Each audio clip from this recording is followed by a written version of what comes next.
मैं तुम्हें अपने पूर्व चरित्र को बताता हूं। देवर्षि नारद जी कहते हैं ये पिछले कल्प की बात है, युग की नहीं, कल्प की बात है। मुझे तीनों काल का ज्ञान है। मैं वेदवादी ब्राह्मणों की एक दासी का लड़का था।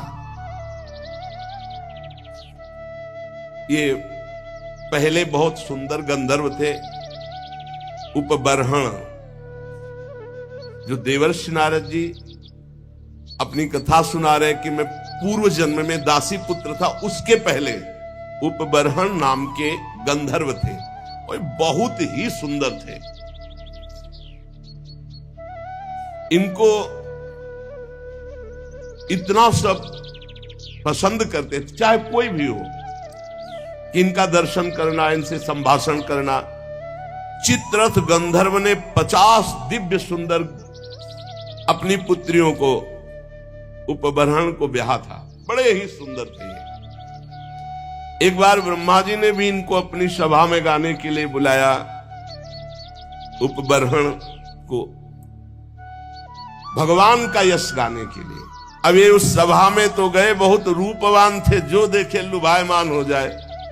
तो ये भगवान का यश न गा करके जो अप्सराएं और सब, तो रूप सौंदर्य सांसारिक गाने लगे। ब्रह्मा जी गए, सभा में बुलाए गए हो, हरि यश गान करने के लिए तुमने सांसारिक रूपों का गायन किया, इसलिए तुम दंड के अधिकारी हो, जाओ नीच योनि को प्राप्त हो। तुम्हें गर्व है अपने इस रूप का, जाओ तुम नीच योनि को प्राप्त हो। शाप सुनते तत्काल शरीर क्षीण हो गया, नष्ट हो गया। और ये कालांतर में द्रुमिल गोप की पत्नी कलावती के गर्भ से प्रकट हुए। किसी कारण से द्रुमिल गोप जब पधार गए तो कलावती इनको एक लेकर, साधु सेवी ब्राह्मण थे, उनके यहां दासी भाव से रहकर इनका पालन पोषण करने लगी। तो वही कह रहे हैं कि मैं पिछले कल्प के अपने पूर्व जीवन में वेदवादी ब्राह्मणों की एक दासी का लड़का था। वर्षा ऋतु में चातुर्मास्य जैसे चल रहा है, तो महात्मा जन एक स्थान पर 4 महीने टिकते, प्रायः ऐसा था। पहले से वो स्थान देख लेते थे कि जहां 4 महीना भिक्षा मिलेगी, और वो 4 महीना वर्षा में एक जगह रहते थे। वो जब देव उत्तिष्ठिनी एकादशी आती है, तब फिर सब चातुर्मास्य पूर्ण करके भ्रमण करते थे। तो ऐसा ही उन ब्राह्मण के यहां चातुर्मास करने बड़े महात्मा जन आए।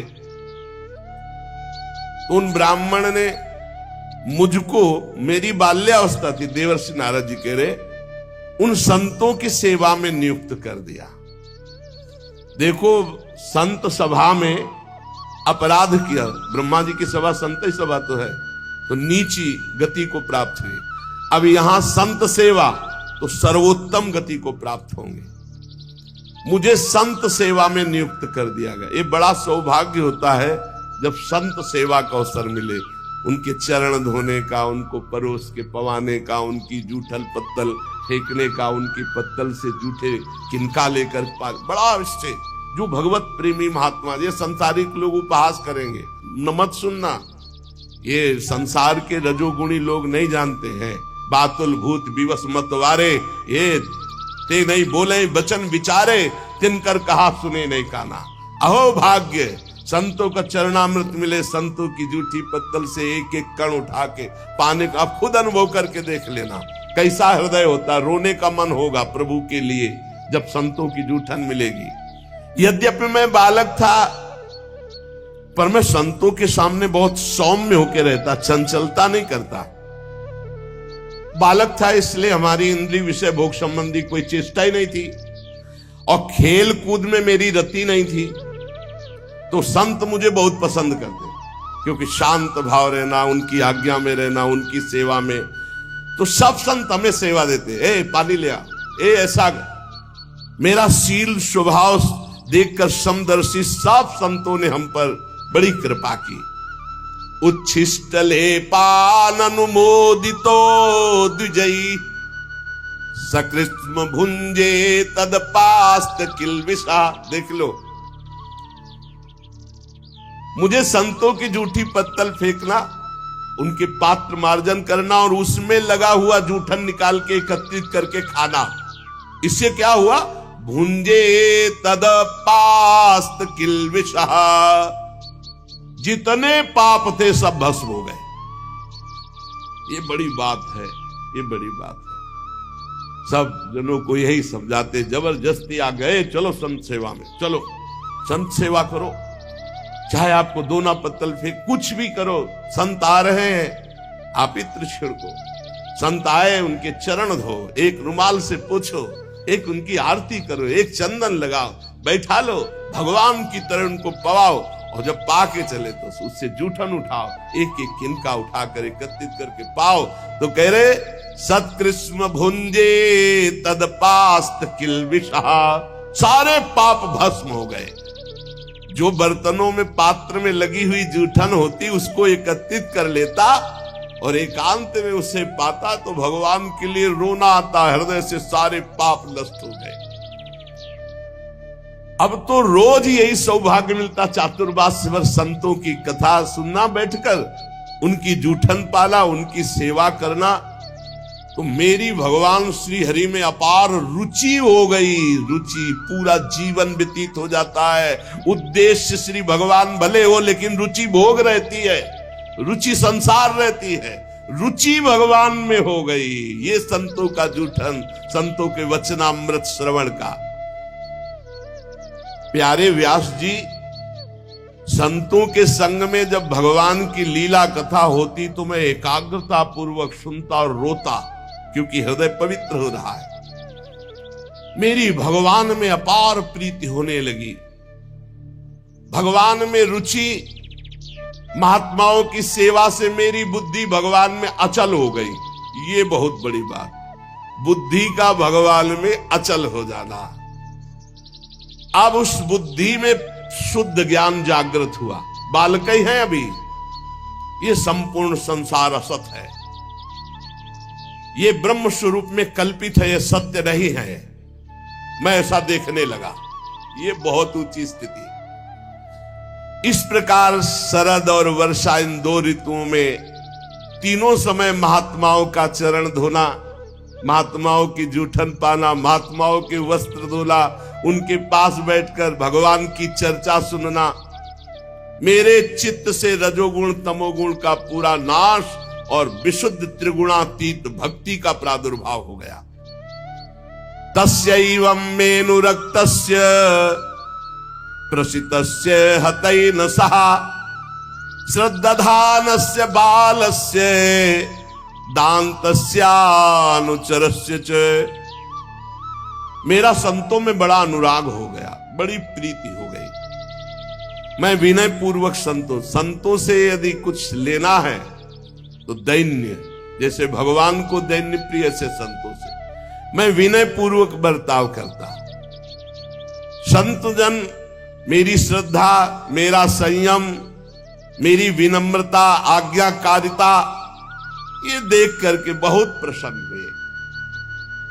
जब जाने का समय हुआ तो मैं सब संतों के चरणों में लौटकर रोया कि अब कैसे जीऊंगा। 4 महीने आपका सानिध्य, चरणामृत, वचनामृत, उच्छिष्टामृत। उनमें से जो एक महापुरुष थे वे एकांत ले गए और उन्होंने भगवान के गुरुहितम ज्ञान का हमें उपदेश किया, जिसका उपदेश आगे भगवान ने उद्धव जी को किया है एकादशी स्कंद में। भगवान श्री कृष्ण के माया के प्रभाव को मैं जान गया।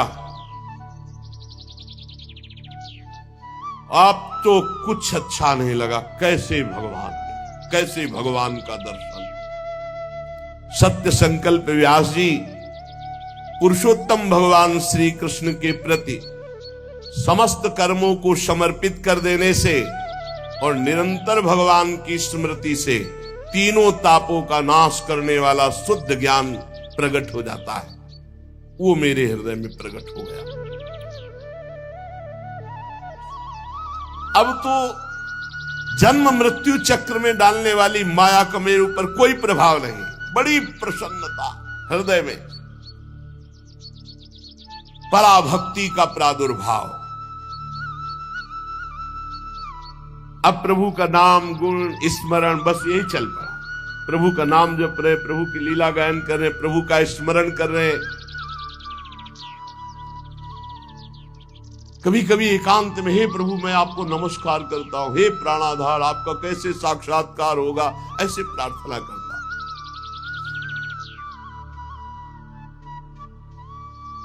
अब मुझे संतों की कृपा से ब्रह्म ज्ञान और पराभक्ति भाव रूपा दोनों का परिचय प्राप्त हो गया था।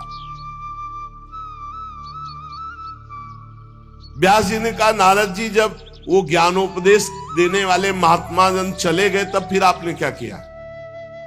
उस समय आपकी अवस्था तो बहुत छोटी थी। फिर आपने अंतिम समय शरीर कैसे परित्याग किया? तो आप इस समय पूरी याद रखे हुए हैं। काल तो सब स्मृति का नाश कर देता है। आपको पूर्व कल्प की स्मृति कैसे? पीछे युग की नहीं, पूर्व कल्प की। देवर्षि नारद जी ने कहा, जब मुझे ज्ञान देने वाले महात्मा गण चले गए तो मैं भगवान का नाम जब, भगवान का ध्यान, भगवान का स्मरण करते हुए, बहुत छोटी अवस्था थी, समय व्यतीत कर रहा था। मैं अपनी माँ का इकलौता लड़का था, वो मुझे बहुत प्यार करती थी। ये मुझे पच नहीं रहा था, ये मुझे पच नहीं रहा था कि माँ मुझे प्यार कर रही। मैं ही उसका सहारा था, इकलौता लड़का। मैंने भगवान से प्रार्थना की, प्रभु मां के स्नेह पास से मुझे मुक्त करो। देखो, जननी जनक बंधु सुत दारा, तन धन धाम सुहृद परिवारा, सबकी ममता ताग बटोरी, मम पद मनई बांध बर डोरी। मेरी योग क्षेम की चिंता मां बहुत करती, हर समय खाया कि नहीं खाया, ऐसा वैसा, और ये मुझे बहुत अखरता क्योंकि मेरे ध्यान में विक्षेप पड़ता। कठपुतली जैसे नचाने वाले की इच्छा के अनुसार नाचती है। भगवान व्यासदेव जी से देवर्षि नारद जी कहते, संसार चक्र जिनसे चलता है वो ईश्वरों के ईश्वर भगवान श्री कृष्ण। मैंने भी सोचा भगवान का जब विधान कोई होगा तभी मुक्त हो पाऊंगा।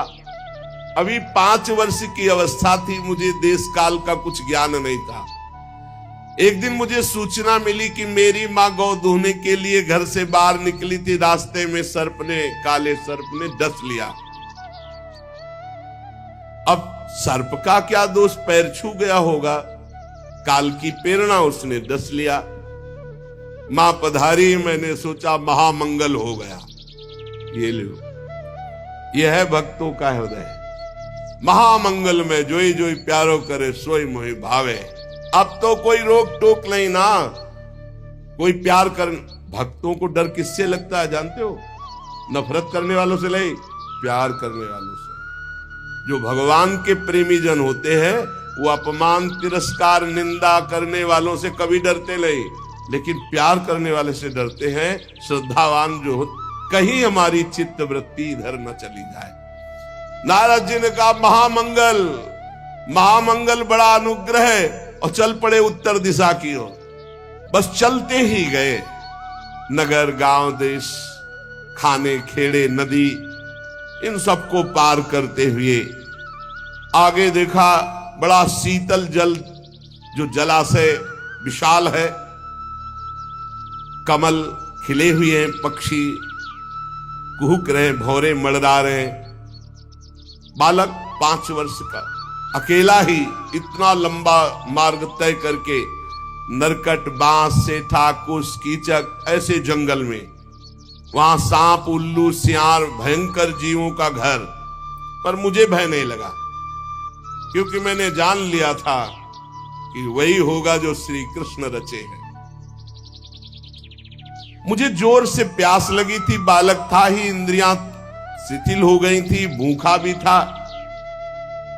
अब उस बढ़िया सरोवर में स्नान किया और जलपान किया, थकावट मिट गई। पास में देखा विशाल एक पीपल का वृक्ष था, वहीं जाकर आसन लगाया और बैठ गया। भयावह जंगल, पर जैसा संत महात्माओं ने मुझे बताया था भगवान का स्वरूप, वैसे ही मन ध्यान करने लगा। एकांत भक्ति भाव वशीकृत चित्त द्वारा जे भी आर्त भाव से भगवान को पुकारा, मेरे नेत्रों में आंसू, शरीर में रोमांच और भाव में भगवान प्रकट हो गए। भगवान ये व्यास जी उस समय मुझे कैसे तुम्हें बतावे जो आनंद प्रकट हुआ भगवान के प्रकट होने पर। रोम रोम पुलकित हो गया, हृदय शीतल शांत हो गया, आनंद की बाढ़ आ गई और मुझे तनिक भी ध्यान नहीं रहा मैं कौन हूं, कहां हूं, कैसा हूं। भगवान का ऐसा सुंदर रूप, मेरा मन लुभायमान हो गया। बस अभी आनंद ले ही रहा था कि सहसा रूप अंतर ध्यान हो गया। अब तो आसन से उठ खड़ा हुआ, विकल हो गया, चिल्ला चिल्ला कर रोने लगा। बहुत बार आसन लगाया, ध्यान धरने की चेष्टा की, पर वो रूप नहीं आया। बार बार विकल होकर भगवान को पुकारा, अब इस रूप के बिना मैं जी नहीं सकता। अतृप्त हो गया, अशांति बढ़ गई, कैसे प्रभु का रूप अब दोबारा देखे। वन में भटकने लगा तो आकाशवाणी हुई, खेद है, इस जन्म में अब तुम दोबारा दर्शन नहीं कर सकते। अध कचरे योगी को मेरा दर्शन असंभव। ये मैंने तुम्हारा चित्त लुभायमान करने के लिए अपनी तरफ से दर्शन दिया है। ऐ निष्पाप बालक, तुम बस इसी रूप का ध्यान करते हुए निरंतर मेरा नाम जप कर और शरीर की आयु पूरी होने का इंतजार कर। अब तुझे कोई वासना नहीं फंसा पाएगी। अल्पकाल में संत सेवा से तुम्हारी चित्तवृत्ति परम पवित्र हो गई, इसीलिए संत सेवा से प्रभावित होकर मैंने तुम्हें दर्शन दिया, ये तुम्हें लुभायमान करने के लिए। अब तुम्हारा यह शरीर जब छूटेगा तो तुम मेरे दिव्य पार्षद देवर्षि नारद के रूप में जन्मोगे, प्रकट होगे। ये भगवान ने कहा। तुम्हारा दृढ़ निश्चय कभी नहीं टूटेगा। सृष्टि का प्रलय हो जाने पर भी तुम्हें एक एक बात की स्मृति रहेगी। मैं हर समय तुम्हें देख रहा हूं, तुम निश्चिंत रहना। बस मेरे ध्यान में, मेरे भजन में शरीर छोड़ो और आओ, मैं दिव्य पार्षद रूप तुम्हें प्रदान करूंगा। मैंने आकाशवाणी जिस दिशा से हुई थी झुककर प्रणाम किया। बस लज्जा संकोच छोड़कर भगवान के नाम का कीर्तन करता हुआ समय व्यतीत करता, कब शरीर छूटे। स्पृहा, मद, मत्सर ये सब नष्ट हो चुके थे। अब तो काल की प्रतीक्षा करता हुआ केवल विचरण करता। भगवान की कृपा से मेरा हृदय कृष्ण प्रेम से भर गया। जैसे बिजली कौंधती ऐसे अचानक मृत्यु आई और मेरे शरीर को नष्ट कर दिया। जे भी शरीर नष्ट हुआ तो सीधे भगवान के समीप गया और भगवान ने मुझे दिव्य चिदानंद में देवर्षि नारद शरीर दिया। ये पांच भौतिक नहीं है, ये चिदानंद है। त्रिभुवन में कहीं भी वायु के समान देवर्षि नारद जी जा, और कभी मृत्यु नहीं होनी। प्रारब्ध कर्म पांच भौतिक शरीर में होते हैं, चिदानंद में नहीं। सबको चिदानंद मिलता है जो भगवान के निजन होते हैं, जैसे दास्य, सख्य, वात्सल्य, गोपी, सहचरी, ये सब चिदानंद स्वरूप। जब भगवान नारायण कारणों प्रणयकालीन समुद्र के जल में शयन करते हैं, उस समय भगवान ब्रह्मा जी सारी सृष्टि को समेट के, जैसे दुकानदार अपनी पूरी दुकान को समेट के घर जाता है, ऐसे सब समेट के भगवान की श्वास के साथ उनके उदर में जाके पूरी सृष्टि लेके शयन करते हैं। 1000 चतुर्युगी बीत जाने पर जब ब्रह्मा जी जगते तब सृष्टि करने के लिए तीनों लोकों के जीव सब बाहर आ जाते हैं। फिर दुकान फैला दी। ये ऐसे ही चल रहा है। मैं भगवान की कृपा से बैकुंठ से लेकर अनंत जितनी रचना है सब में बिना रोक टोक के विचरण करता हूं। मेरा कभी एक क्षण के लिए भी भगवान का भजन नहीं छूटता। और भगवान ने मुझे अपने कर कमल से स्वर ब्रह्म ये वीणा दी है, और इस वीणा में सा रे गा मा पा ध नी, सा षडज, र ऋषभ, गा गांधार, मा मध्यम, पा पंचम, धा धैवत और ना निषाद, ये सातों स्वर, सातों राग, ये सब विराजमान है इस वीणा में। षडज, ऋषभ, गांधार, मध्यम, पंचम, धैवत, निषाद, सा रे गा मा पा ध नी। ये विभूषित दिव्य वीणा है। इसमें मैं भगवान के नाम का और लीलाओं का गायन करता रहता हूं, और जब चाहता हूं उसी समय प्रभु प्रकट होकर मुझे दर्शन देते हैं। जब जब जहां पुकारा भगवान वही है। कैसा सौभाग्य ये भजन का फल। तुरंत बुलाने पर तुरंत आकर भगवान हमें दर्शन देते। देवर्षि नारद जी के तुरंत आहूत यु में शीघ्रम दर्शनम याति चेतसी, हे कृष्ण, तो उसी समय जिस समय पुकारा तो कह रहे हैं आहूत यु में शीघ्रम दर्शनम याति चेतसी, उसी समय शीघ्रता पूर्वक भगवान आते हैं। जिन लोगों का चित्त निरंतर विषय भोगों की कामना से आतुर हो रहा है, उनके लिए बात समझना भी बड़ा कठिन होगा। लेकिन यदि वो भी नाम जप करने लगे, भगवान की लीलाओं का गायन करे, तो मेरा अपना अनुभव है कि इसी से उनको भगवत प्राप्ति हो जाएगी। ये काम और चोट, लोभ की, मोह की, क्रोध की ऐसी बार बार दे रहे हृदय में, भगवान के नाम जप से और लीला गायन से जैसी शांति मिलती वैसी किसी और साधना से नहीं। बार बार इस बात को पकड़ लो। यम नियम आदि योग मार्गों से वैसी शांति नहीं मिलती। व्यास जी, आप निष्पाप हैं। आपने मुझसे जो कुछ पूछा था वो अपने जन्म और साधन का रहस्य और आपकी आत्मतुष्टि का उपाय मैंने बतला दिया। श्री श्रुत जी कहते हैं, शौनकादि ऋषियों, देवर्षि नारद जी व्यास जी से इस प्रकार कहकर जाने की अनुमति ली, और वीणा में तान छेड़ते हुए स्वच्छंद विचरण करते हुए भगवान का नाम गुण। नारद जी हर समय भगवान का नाम, वो धन्य भाग है उस महाभागवत को जिसकी जिह्वा पे नाम चल रहा है। आहा, अहो देवर्षि धन्योयम यत् कीर्तिम सारंग धन्वना, गायन माद्यन निदम तंत्र्या रमयत्यातुरम जगत। हर समय वीणा में नारायण नारायण नारायण नारायण और भगवान की लीलाओं का गायन। धन्य है ये देवर्षि नारद जो सारंग पाणी भगवान श्री हरि की कीर्ति, उनका नाम हर समय आनंद मगन होकर गाते हैं, और त्रिभुवन में जिधर जाते हैं उधर मंगल करते हैं, त्रिताप का नाश करते हैं।